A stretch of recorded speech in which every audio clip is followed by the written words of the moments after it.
की जय।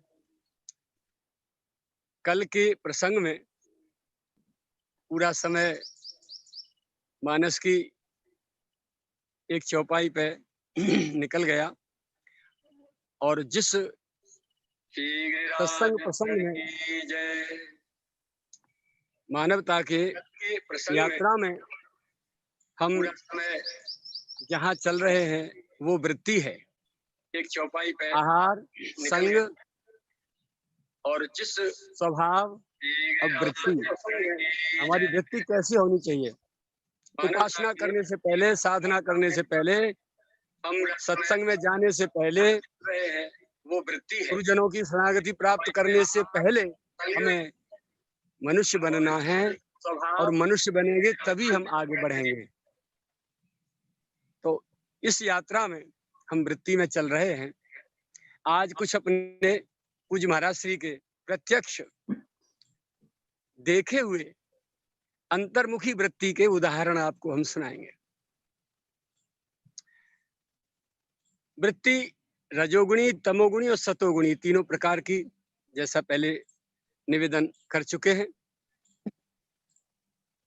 रजोगुणी वृत्ति जब आती है उस समय हमें सुआराम, अच्छा खाना पीना, ये सारी चीजें सुहाती हैं। और तमोगुणी वृत्ति जब हमारे चित्त पर आती है, मनों पर छाती है, तब हमको नॉन वेज, उल्टे सीधे आहार, दूषित विचार, दूषित क्रिया, कुल मिला के अमानवीय कृत्यों की ओर प्रेरित करती है, असुरता की ओर खींच के ले जाती है। और जब सतोगुणी वृत्ति होती है हमारे मनोपटल पर, चित्त वृत्ति में, उस समय जीवन का सुख, शांति, समृद्धि, आनंद और नितांत एकांत सुहाता है।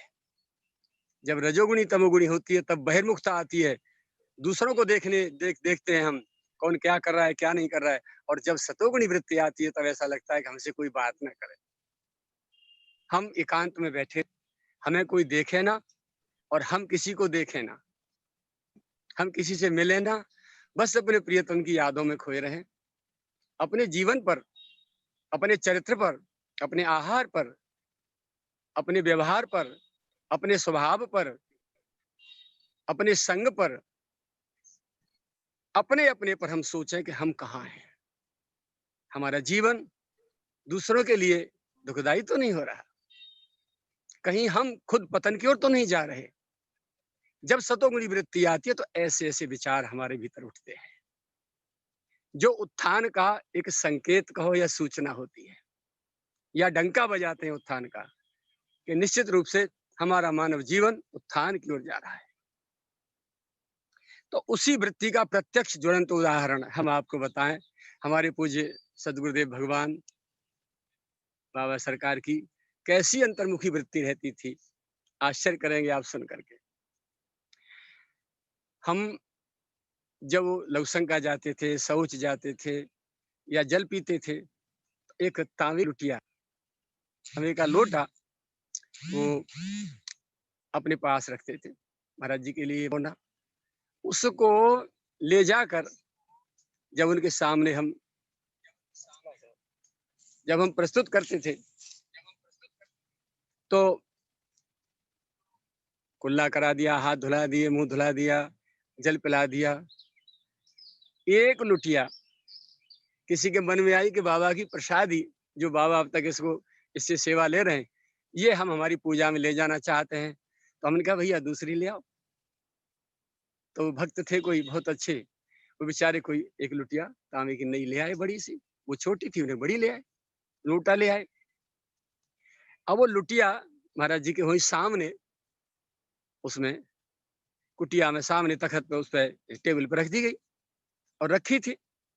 6 महीने से लगातार वो लुटिया सेवा में अपना सेवा कर रही थी, जल पी रहे थे, उसी से कुल्ला कर रहे थे, सब बात।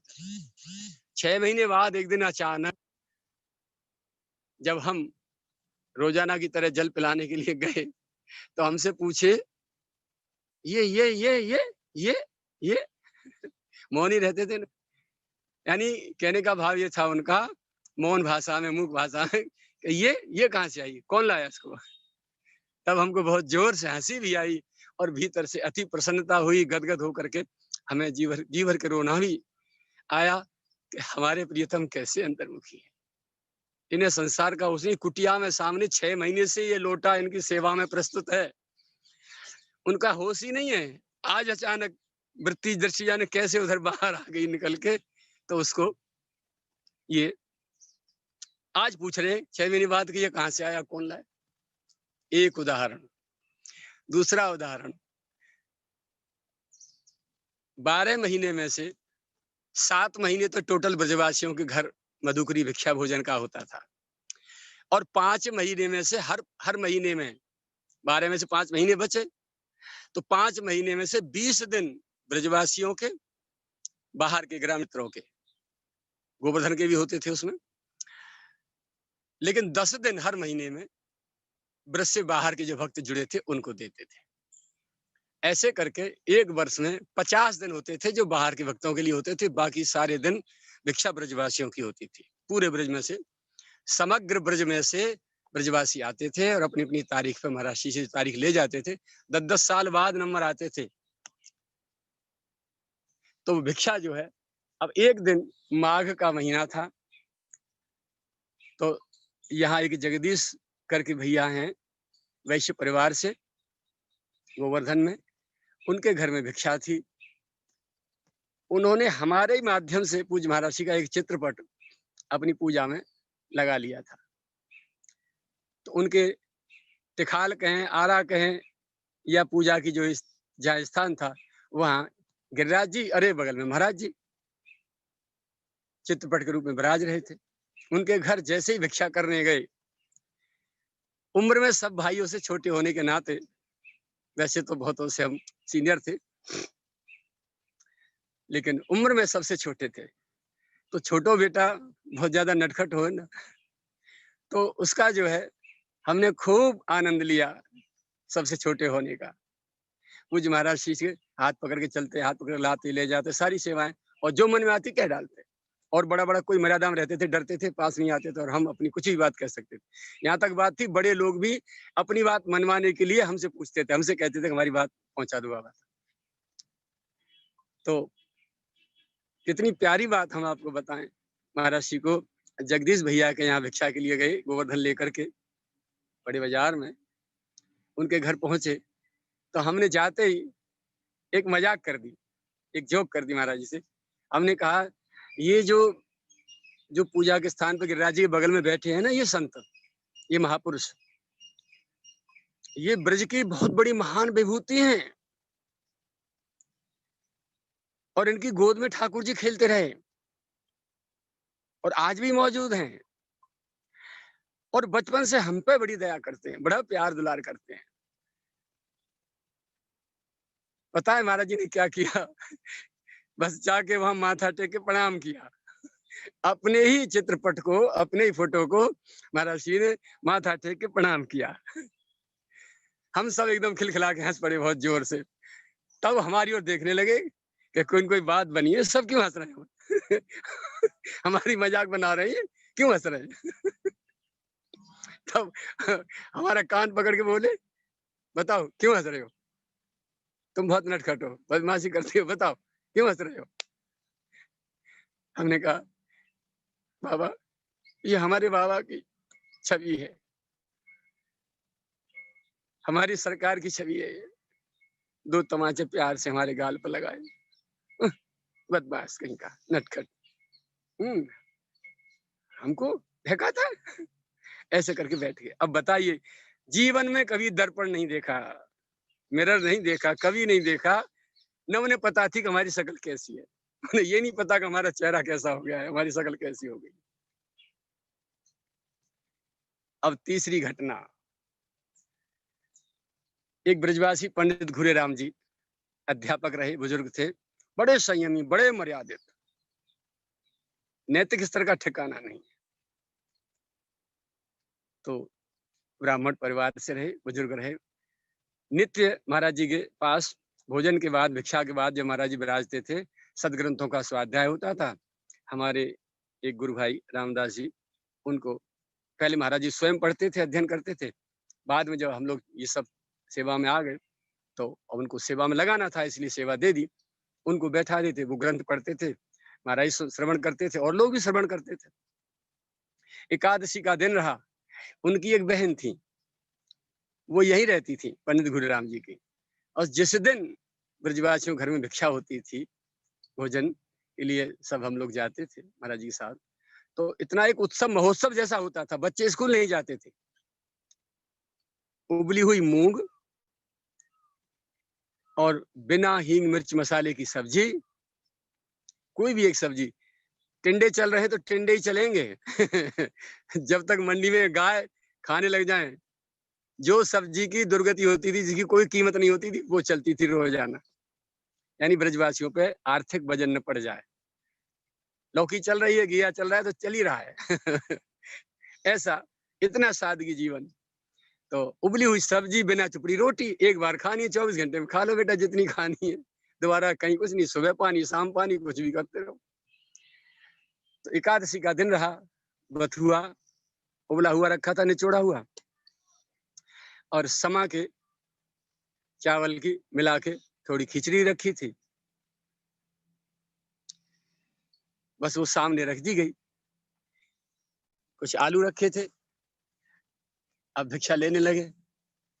भिक्षा करके जब सब लोग हम आ गए, तो हम मानसी गंगा के किनारे से, एक कुआं था बहादुर सिंह कुंज में, वहां से मीठा पानी लेके आते थे, भर के लाए, महाराज जी को जल पिला रहे थे कि तभी दौड़ के पंडित घुरीराम जी आए। महाराज जी के आने के बाद में जैसे ही उन्होंने वो भिक्षा प्रसाद लिया, दौड़ के आए छोड़ के पत्तल, और रो पड़े एकदम आकर के, चरणों में गिर गए। महाराज जी मुझे क्षमा कर दो, महाराज जी गलती हो गई आज। बाबा सरकार बोले, आप क्या कह रहे हैं मास्टर जी, क्या हुआ? आज वो तुम्हारी जो बच्ची है ना, छोटी बहन हमारी पगली, वो प्रेम में इतनी विह्वल हो जाती है जिस दिन आपकी भिक्षा होती है, कि उसे तन का भी होश नहीं रहता। सुबह से शाम तक पता नहीं वो कौन सी दुनिया में चली जाती है। आज उसे इस बात का होश नहीं रहा कि बथुआ में और आलू में सब में जो भिक्षा में राम रस भी डालना था, सेंधा नमक, वो नहीं डाला, वो भूल गई। महाराज जी ने क्या कहा, भैया हमें तो पता ही नहीं चली कि उसमें पड़ा था कि नहीं पड़ा था। हम तो रोजाना की तरह छिपा के चले आए, हमें नहीं पता। और देखो चिंता मत करो, बथुआ में तो खुद ही नमक होता है, बथुआ में तो खुद ही क्षारीयता होती है। आप कष्ट मत पाओ, हमें तो बहुत अच्छा लगा। हमें जरा भी अंतर्मुखता की सीमा तीसरी। ऐसी कितनी घटनाएं पूज्य श्री के जीवन में। एक और विलक्षणता, जबरदस्त अंतर्मुख वृत्ति का उदाहरण ऋषिकेश से श्रद्धेय, परम वंदनीय, निरंतर वंदनीय, चिंतनीय, परम आदरणीय, सर्व पूज्य स्वामी श्री राम सुखदास जी महाराज, महाराज का दर्शन करने के लिए आते थे। हम सेवा में लगे रहते, निकल जाते थे। कोई व्यक्ति साथ लेके नहीं आए। जवान अवस्था थी, खूब तिकोना कपड़ा ऊपर बंधा हुआ था और गेरुआ वस्त्र, ऊपर से नीचे तक का कुर्ता और नीचे अचला पहने हुए, और ब्लैक चश्मा लगा के सुबह सुबह अचानक एक दिन, यही अप्रैल का महीना था, लगभग 6 बजे करीब आ गए। और महाराज जी अंदर कुटिया में थे। कुटिया के दरवाजे के पास हम बैठ करके अपना रामचरितमानस का गायन पाठ कर रहे थे मस्ती में। करीब 10 फीट दूर आकर खड़े हो गए। हम अपने पाठ में इतने मस्त थे कि हमें आगे को दृष्टि नहीं गई। जब अचानक पेज पलटा और हमारी आंख उठी, तो देखा कि कोई सामने महापुरुष खड़े हैं। हम उठे और दौड़ के सीधे, जैसे ही उनके सी चरणों में हम प्रणाम के लिए झुके, तो दोनों हमारी बाजुओं के नीचे बगल में हाथ डाल के उन्होंने हमें ऊपर ऊपर उठा लिया और प्रणाम नहीं करने दिया, और ऐसे घुमा के हमारा मुंह ऊपर ले लिया अपनी छाती के सामने, हृदय पे, और बोले, हमें महाराज जी का दर्शन करा दोगे? तो मैंने ऐसे ही मुंह करके ऐसे पूछा, मैंने कि आपका परिचय? बोले राम सुखदास। तो मैंने कहा गीता वाले? तो उन्होंने हाँ, सिर हिला के ऐसे कहा। सोई मैं धीरे से सटाक से स्लिप हो गया उनकी गोदी में से, चरण पकड़ के प्रणाम किया, फिर उठा लिया, फिर हृदय से लगाया उन्होंने। तो मैंने कि अभी कुछ पल आप इंतजार करें, मैं महाराज के पास जाता हूँ। अच्छा, पहले से हम लोगों को आदेश कर रखा था पूज्य श्री ने कि कोई भी संत महापुरुष आए तो उनके भीतर लाने से पहले, मिलाने से पहले उनका आसन लगाइए। संत महापुरुष आते हैं हमसे मिलने के लिए, इसलिए महाराज जी तखत पे नहीं लेटते थे, नीचे एक पट्टा बिछा देते थे कमरे में धरती पे, उसी पे महाराज जी विराजते, वहीं लेटते थे। ये तो अंत में अशक्त अवस्था हो गई थी, उठने बैठने में थोड़ी दिक्कत होती थी, लेने देने में हम लोगों को, इसलिए तखत बिछा दिया था। तब उनको नेत्र बंद कर लिए थे उन्होंने, वाणी बंद रही हमेशा, और हमारे आग्रह पे वाणी खोल दी, हमें आपकी वाणी चाहिए, तो उन्होंने खोल दी, फिर नेत्र बंद कर लिए। अब नेत्र बंद कर लिए तो कैसे लिखे स्लेट पे, इसलिए जब बोलते थे हमारे आग्रह पे, हमें कुछ आपकी वाणी, तो कुछ रिकॉर्डिंग करके दिया। श्रीमद् भागवत के छठे हुए 1 से 20 श्लोक और 10वें स्कंद पूर्वार्ध के 8 अध्याय बोल के महाराज श्री ने एक एक श्लोक की व्याख्या करके हम लोगों को, उस समय रिकॉर्डर जिनके पास थे, कुछ लोग संपर्क में थे, उन्होंने को रिकॉर्ड कर लिया और वो रख लिया। आज तक दिया किसी को नहीं है उन्होंने, और लगता है वो मर भी जाएंगे दुनिया छोड़ के, लेकिन ऐसे दिव्य महापुरुष की अमूल्य धरोहर को, वाणी को, पता नहीं उसका क्या करेंगे। ऐसे ऐसे भी लोग दुनिया में पड़े हैं जिनको बुद्धि विवेक नहीं है जरा भी, पता नहीं क्या प्रश्यसु बना रखा है, जो भी हो। तो पूज्य स्वामी राम सुखदास जी के लिए हम गए और भीतर चटाई बिछाई बगल में, हमने देखा कि नेत्र खुले हैं पूज्य श्री के और आंख हैं ऊपर डबडबाई, जल भरे हुए नैना और समाधिस्थ विराजे हैं।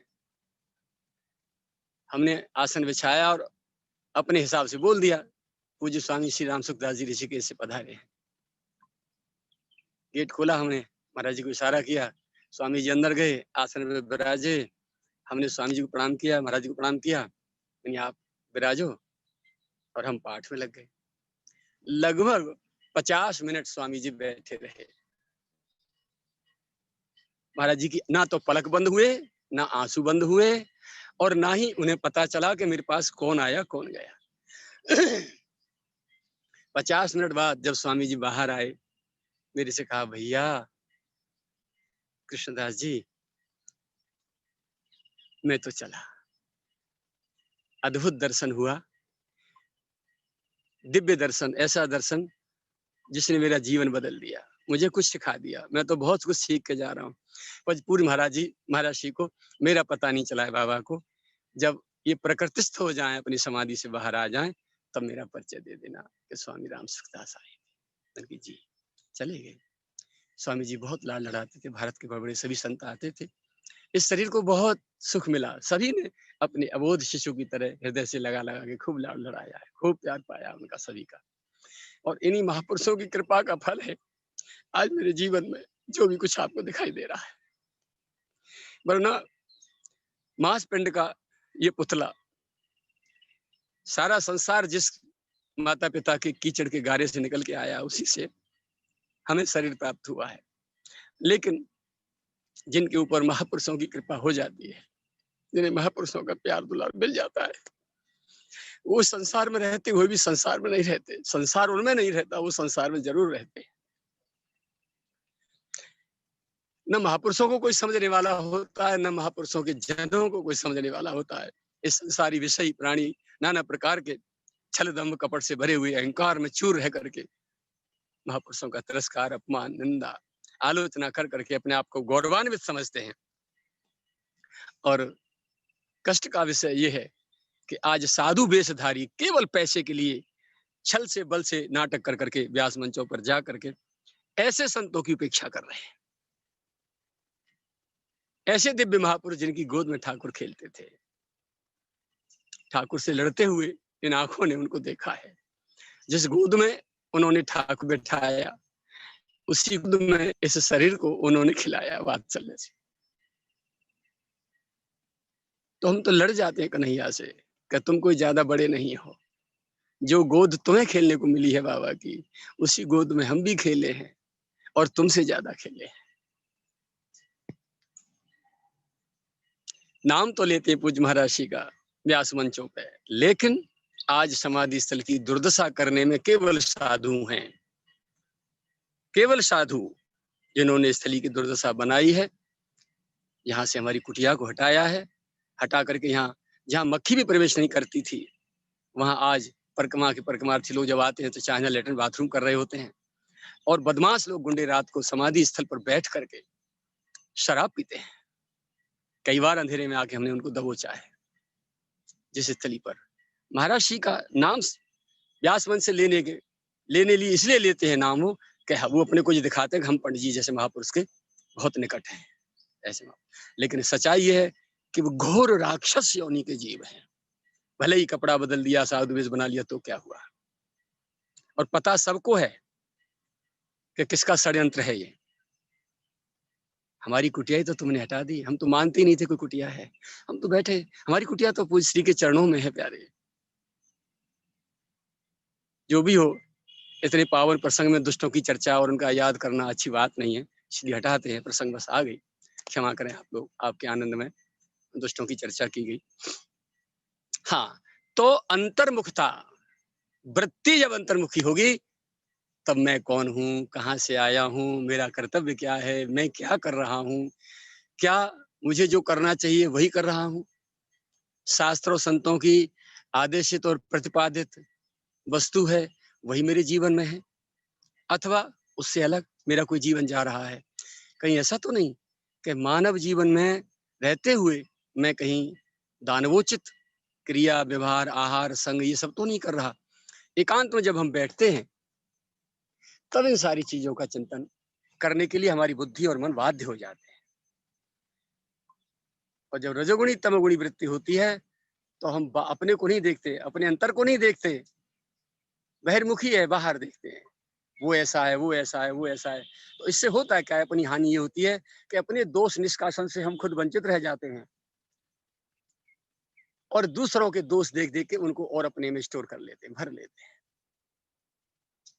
देखिए, एक नियम और करूं, यहाँ याद आ गई है, बहुत गहन कर्म की इतनी सूक्ष्म, अति सूक्ष्म सूक्ष्म जबरदस्त। कोई व्यक्ति कुछ कर्म कर रहा है गलत, उसके कर्मों को यदि बैठ करके हम उसकी निंदा करेंगे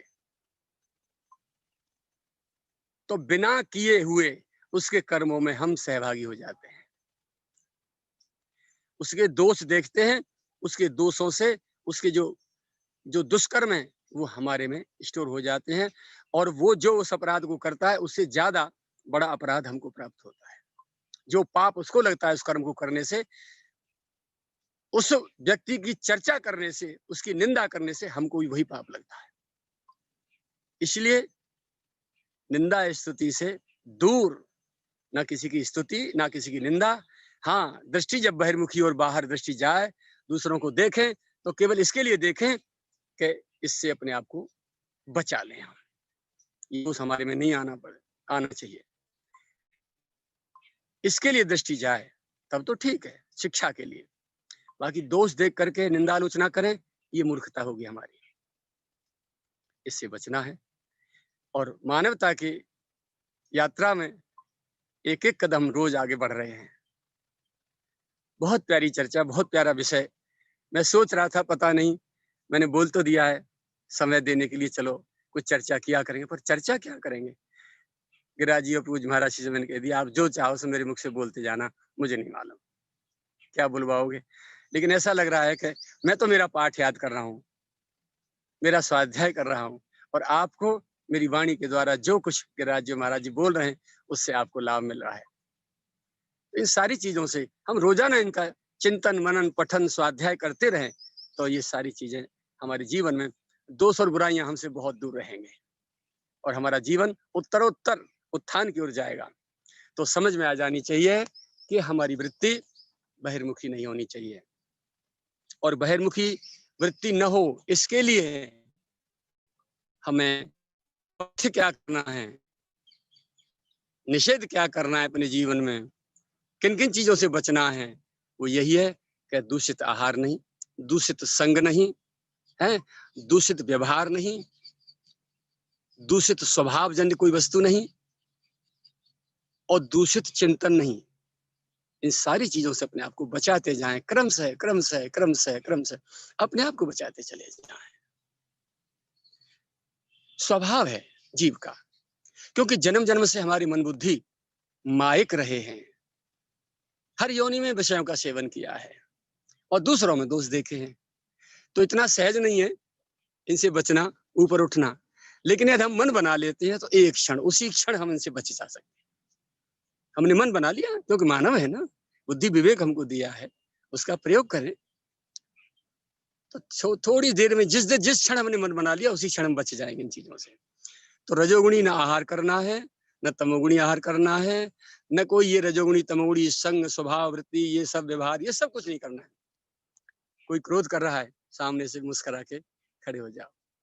वो जब बकते बकते शांत हो जाए तो हंसो खूब जोर से, बोले और कुछ रह गया हो भीतर से निकाल के पटक दो, उड़ेल दो हमारे ऊपर। हम ले जाएंगे पोटरी बांध के और जला देंगे कहीं ले जाके गड्ढे में। आप हल्के हो गए, चलो अच्छा किया आपने, हम ले जाते हैं आपके इस कचड़े को, आप हल्के हो जाओ, स्वस्थ हो जाओ, मस्त हो जाओ, दुरुस्त हो जाओ।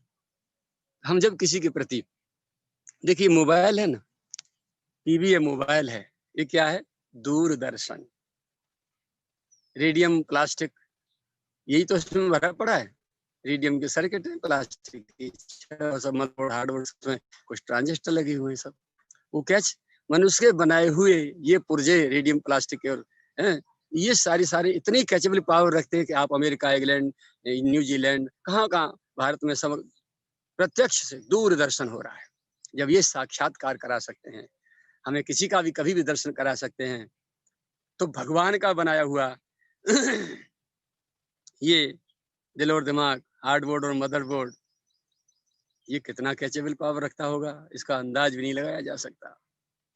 लेकिन हमने अपने बनाए हुए पुर्जों को ठिकाने सेंटर पे लगाते हैं, नंबर पे लगाते हैं, टावर पे लगाते हैं, ठीक करते हैं उसे, तो अपनी सारी चीज वो देता है। और अपना जो खुद का भगवान का बनाया हुआ जो पुर्जा है, इसको हम चैनल से आउट करके डाल रखते हैं। दिल और दिमाग को, मन और बुद्धि को, सबको आउट करके पटक देते हैं। आउट करने का मतलब अपने से दूर, और नेटवर्क में लाना, अपने सेंटर में लाना, यानी निरंतर अंतर्मुखी वृत्ति करके अपने आप को सोचना, अपने दोस्त बुराइयों को निकाल के बाहर फेंकने का चिंतन हो रहा, दिन रात दिन रात दिन रात दिन अपने पे देखें। तो ये सेंटर में आने वाली बात है, नेटवर्क में आने वाली बात है। अपने नेटवर्क में जब हम रहेंगे तो अपने भीतर से जो एक ऊर्जा है, एक शक्ति है, एक मैग्नेट है, वो लॉन्च होगी। या ये कहो जो भीतर दबी पड़ी है उसके ऊपर से मल हट जाएगा, कार्बन हट जाएगी और तुरंत करंट में आ जाएगी। तो भगवान भी क्या कर रहे हैं वहां, वो हमें यहाँ पता चलेगा। कौन व्यक्ति हमारे विषय में क्या सोच रहा है, वो भी हमें यहाँ पता चलेगा। निर्मल मन जन सो मोहि पावा, मोहि कपट छल छिद्र न भावा। तो चित्त की निर्मलता होगी इन चीजों से जिसको आप सुन रहे हैं। हमें भगवत प्राप्ति के लिए, भक्ति के लिए, ज्ञान के लिए, वैराग्य के लिए, साधना के लिए, भजन के लिए पहले अपना अंतःकरण, अपनी चित्त वृत्ति, अपना बुद्धि विचार सब कुछ निर्मल करना होगा। और निर्मलता आएगी इन चीजों से।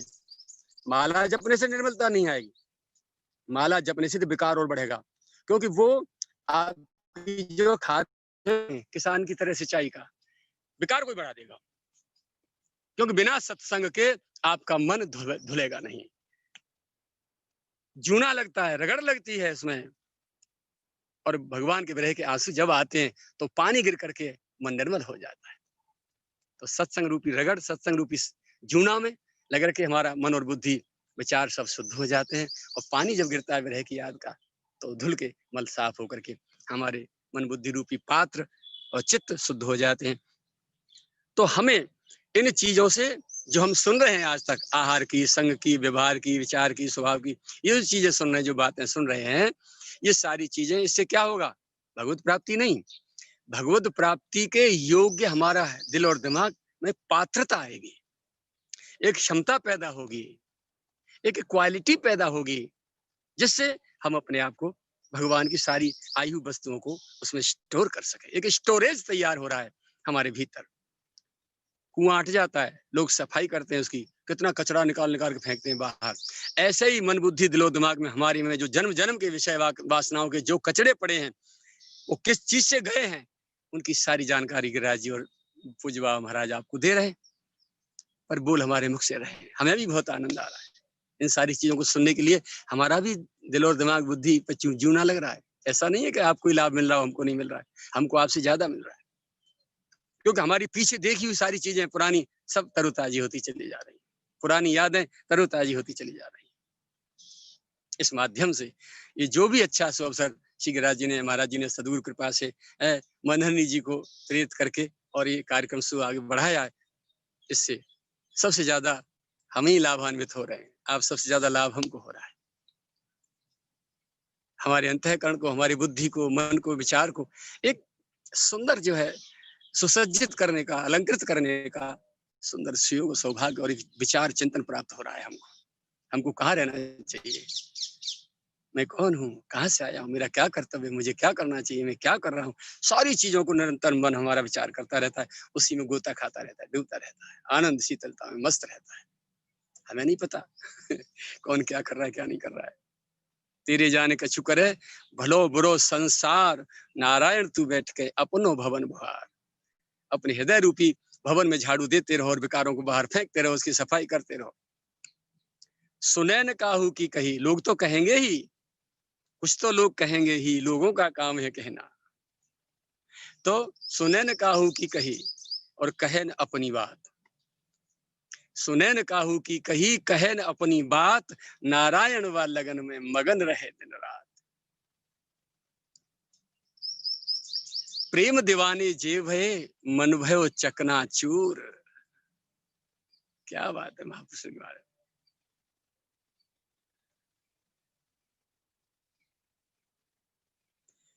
महापुरुषों ने कुछ नहीं छोड़ा, सब कुछ परोस के रख दी सामग्री। अब हम न खाएं तो उनका क्या दोष। तो बहिर्मुखी वृत्ति से अपने को बचाना है, और बहिर्मुखी वृत्ति तब उससे हम बच पाएंगे जब हमारे आहार, संग, व्यवहार, विचार, स्वभाव, वृत्ति ये सब जो है पवित्र होंगे। वो पवित्र कैसे होंगे, उसके लिए आप सुन ही रहे सब। तो ये बहिर्मुखता दूर हो जाए तो स्वाभाविक है फिर अंतर्मुखता होगी। मन का काम तो सोचने का है, वो सोचेगा।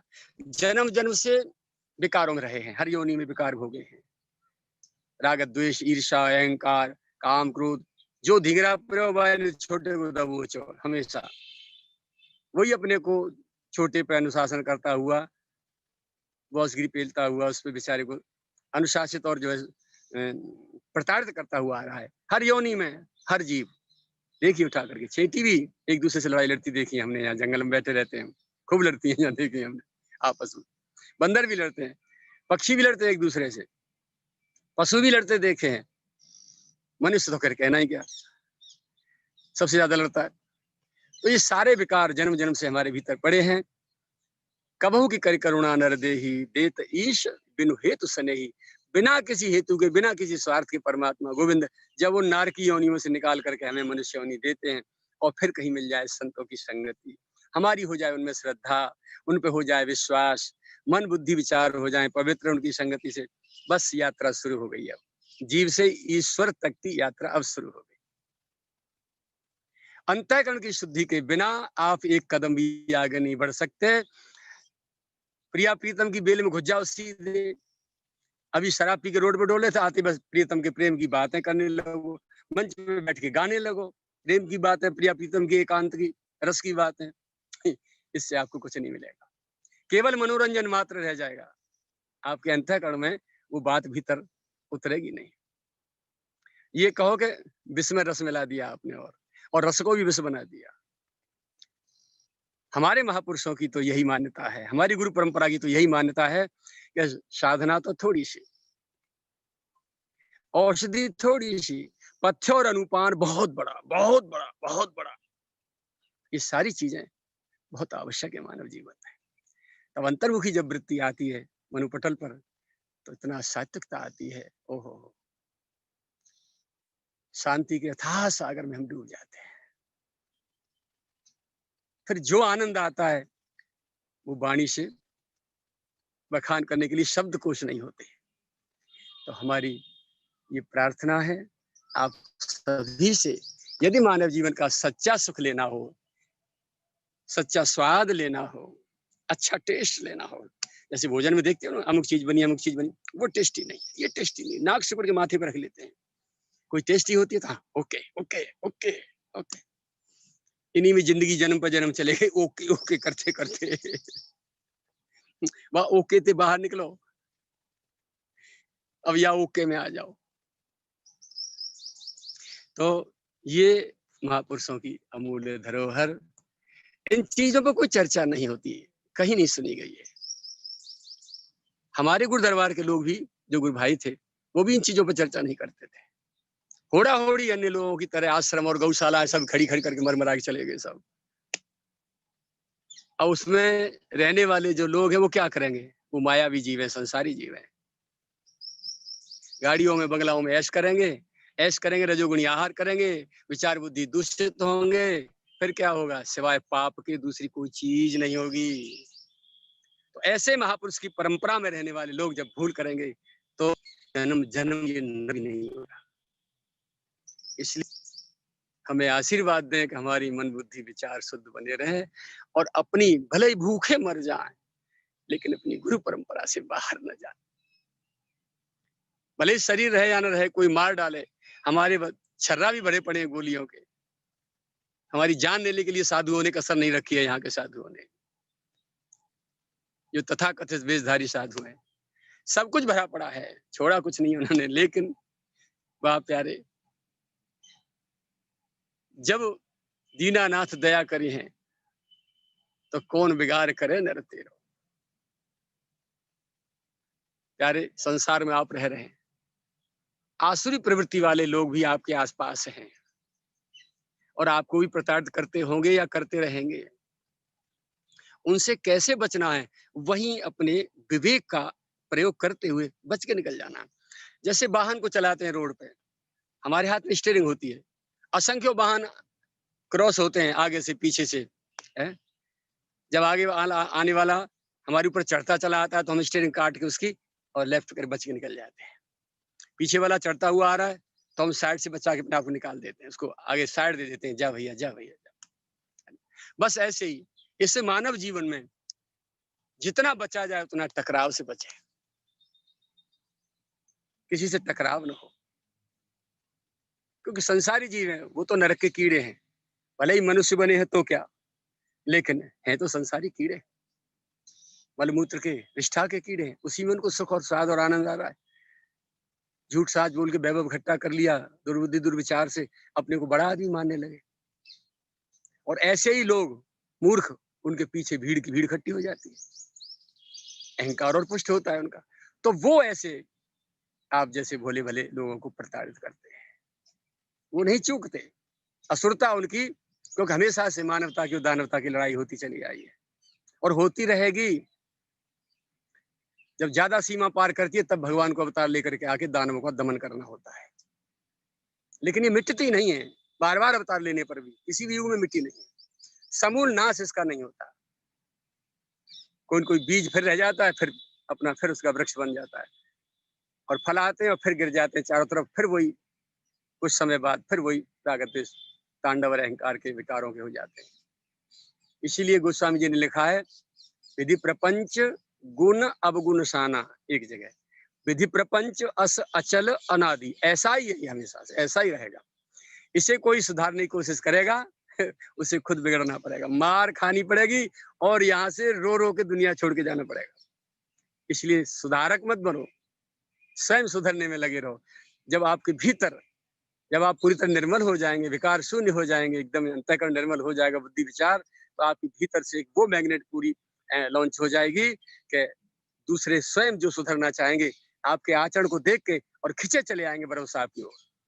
मेरी एक और मान्यता है, प्रूफ बाय साइंस। देखिए आपके मोबाइल और टीवी जिस टावर से चल रहे हैं, वो टावर इनको चलाने के लिए घर घर नहीं जा रहा है, वो जहां खड़ा है वहीं से रिलेशन दे रहा है, वहीं से रिलेशन दे रहा है। क्यों? क्योंकि उसके पास इतनी बड़ी पावर है, इतना बड़ा पावर का सेंटर है वो, कि सबको वहीं से रिलेशन दे रहा है। ऐसे ही मेरा चिंतन जाता है एकांत में, तो ये जाता है कि एक सच्चा संत, एक सच्चा महापुरुष, पूर्ण विरक्त महापुरुष, पूर्ण त्यागी पुरुष, पूर्ण भगवान के चरणों का अनुरागी प्रेमी संत, जो पूरी तरह से संसार से निर्मूल हो गया है, जिसके अंतःकरण के किसी भी कोने में, चित्त की समस्त वृत्तियों में से कहीं भी उसके कोने में एक अंश में भी कोई विकार नाम की चीज नहीं रह गई, कोई गंध तक नहीं रह गई है, सुगंधी महक रही है। ऐसा अंतःकरण वाला महापुरुष, भले उसका कोई नाम नहीं जानता, कोई रूप रंग नहीं जानता, उसे कोई वैसे भी नहीं पहचानता, न कोई सम्मान देता, और मांगने पर रोटी भी नहीं मिलती बेचारे को, भोजन भी नहीं मिलता, एकांत में पड़ा है कहीं भी। पर प्यारे, मेरा विश्वास है कि वो इतना बड़ा टावर है, इतना बड़ा पावरफुल टावर है कि जब एकांत में बैठ करके अपने प्रियतम की याद में रो रो करके जब उनका नाम लेता है ना, और जब सांस छोड़ता है, तो न केवल उसके पास रहने वाला वायुमंडल, वरन पूरा विश्व, पूरी सृष्टि उससे पूरी तरह टावर प्राप्त करती है। और ऐसे निर्मल अंतःकरण के साधक जहां जहां भी बैठे होते हैं, यानी वो मोबाइल हैं, इस ऐसे दिव्य महापुरुष से जो टोटल डिस्कनेक्ट होकर संसार से टोटल कनेक्टेड होकर परमात्मा से निरंतर चिंतन में डूबा रहता है, उसकी प्राणवायु जब छूटती है संसार में, इस वातावरण में, तो पूरा वातावरण आलोकित हो जाता है और कोई भी दिव्य आत्मा कहीं भी उससे अपने आत्म कल्याण की वस्तु प्राप्त कर लेता है। ये मेरा पूरा अटल विश्वास है। उसे मंच लगा के उपदेश करने की आवश्यकता ही नहीं है। वो जहां बैठा है अपना एकांत में, वहीं से शक्ति संचार करता रहता है, रिलेशन देता रहता है साधकों को और आत्माओं को। उससे आत्म कल्याण की सारी मार्ग की सारी चीजें, सूक्ष्म से सूक्ष्म वस्तुएं, उनका टावर कैच करता जाता है और साधना मार्ग में आगे वृद्धि होती चली जाती है। पर होना चाहिए कोई निर्मल चित्त। तो ये सारी चीजें तब प्राप्त होंगी जब हम अंतर्मुखी होंगे। बहिर्मुखी बने रहे गए काम से। जैसे कोरोना पर चर्चा की है ना, तो कुछ भाइयों ने हमें संदेश भेजा कि बाबा कोरोना पर चर्चा ना करें। ठीक है, देखिए हमारा चिंतन सबसे अलग है, हमारी सोच नेगेटिव नहीं है। समय जो है, समय से बड़ा कोई भगवान नहीं। हम सो जाते हैं, लेकिन काल भगवान, जिसको समय कहते हैं, है? तो काल भगवान निरंतर अपने पैरे पे चलते रहते हैं, गतिशील रहते हैं। समय चक्र निरंतर चलता है, निरंतर चलता है, निरंतर चलता है। हम सो रहे होते हैं, हमारे सोने की रिकॉर्डिंग भी वो करते हैं कि हम सोते समय क्या सोच रहे हैं, वो भी रिकॉर्डिंग उनके हाथ में होती है। ये समय की ये गति है। भले ही बीमारी है और कितनों के भाइयों के जो परिवारीजन इसमें जो है अपना शरीर छोड़ चुके हैं और उनके बीच से विछोह हो गया उनका, उनके लिए संवेदना है और नमन बंधन भी है भैया। लेकिन शिक्षा लेने के लिए हम बार बार यही कहेंगे कि कोरोना नहीं, कोरोना के नाम से ये भगवान का एक अवतार मानिए। हमको सुधारने के लिए आए हैं, हमको कुछ शिक्षा देने के लिए समय आया है। समय से बड़ा कोई भगवान नहीं है, प्रत्यक्ष। और हमें सीख लेना चाहिए। आज हम घरों में बैठे हैं, किस लिए बैठे हैं? और देखिए दूसरे रूप में जो भगवान है, वो हमको निरंतर हिदायत दे रहे हैं। जो हमारे शासक हैं, जो हमारे सरकारी लोग हैं, पुलिस प्रशासन या जिला प्रशासन या सरकारी हमारे जो प्रधानमंत्री, मुख्यमंत्री जो भी हैं, ये भी एक भगवान की मूर्ति हैं। ये लोग हमें शिक्षा दे रहे हैं और संभाल रहे हैं। बेटा भीतर से, जैसे माँ बच्चे को संभालती है ना, दूर दूर बचा के रखती है, ऐसे ही इस समय माता से भी ज्यादा प्यार दुलार का कार्य कर रहे हैं। भीतर रहो, बाहर मत आओ, भीतर रहो, इन्फेक्शन से बचो। इनकी कोई दुश्मनी थोड़ी है। जब नहीं मानते हैं तो माँ भी तो नाराज हो जाती है और बच्चे की पिटाई करती है, बार बार समझाने पर नहीं मानता है तो उधम करता है। ऐसे ही हम लोग जब उद्दंडता करते हैं और बाहर जाते हैं निकल के, तो इनको विवश होकर के हम पर सोटा बजाना पड़ता है। ये भी उस परमात्मा का एक ये कहीं आदेश है कि उसकी अवज्ञा कर रहे हैं हम लोग। इसको पॉजिटिव लीजिए। जब आप पॉजिटिव रहेंगे तो सारी चीजें आपको शिक्षा देती जाएंगी। नेगेटिव रहेंगे तो शिक्षा की वस्तु से भी हम शिक्षा नहीं ले पाएंगे, बुद्धि कैच ही नहीं कर पाएगी हमारी बातों। तो इन सारी चीजों से हमेशा शिक्षा लेते हुए हम आगे बढ़ते रहेंगे, ऐसी मेरी आशा है। और वृत्ति को अपनी को सुधारेंगे, आहार को सुधारेंगे, संग को सुधारेंगे, विचार को सुधारेंगे, व्यवहार को सुधारेंगे, स्वभाव को संशोधन करेंगे और वृत्ति को भी संशोधित करेंगे। इन सारी चीजों को सतोगुणी बनाते बनाते बनाते, निर्मल बनाते बनाते धीरे धीरे धीरे धीरे अपनी मानवता की यात्रा में आगे बढ़ेंगे। और जिस दिन ये निर्मल हो जाएंगे, अगले ही क्षण गोविंद आपके अंतःकरण में कूदने को तैयार बैठे। लोग कहते हैं भगवान के दर्शन उनको हो गए, उनको हो गए, उनको हमको, अरे हमको क्यों नहीं होंगे? मानव जीवन एक ऐसा सर्टिफिकेट दिया है परमात्मा ने, पता है क्या है ये? मार्कशीट है ये, सनद है ये, सर्टिफिकेट है मानव शरीर हमारा, कि तू तो पूर्ण ब्रह्म था जो चाहन होती बीच। परमात्मा को कोई इच्छा नहीं है और हमारी चाह की कोई थाह नहीं है। ईश्वर को कोई चाह नहीं है और हमारी चाहों की थाह नहीं है। बस तू तो पूर्ण ब्रह्म था जो चाहन होती बीच। ईश्वर के और हमारे बीच में केवल एक खाई है, चाह की, इच्छा की, कामना की।